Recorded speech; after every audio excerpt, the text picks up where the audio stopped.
We'll give it a few extra tacks on the end just because I couldn't get the wire speed set right for some reason on the roller, so I just gave it a little extra for insurance.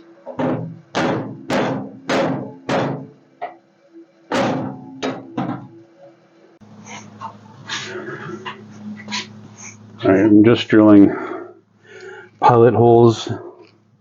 This is 1/8, and then I'll step it up to 1/4 of an inch for the spot welds. This is the right side rear floor, trunk floor.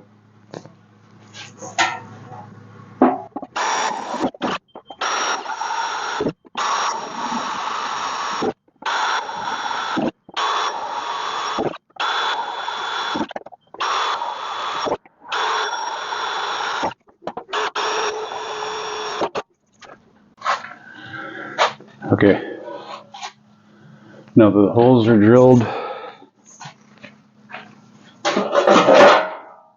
Just going to clean up the burr, spray the area with weld-through primer, paint it black under here for corrosion protection, and clamp it up to weld it in.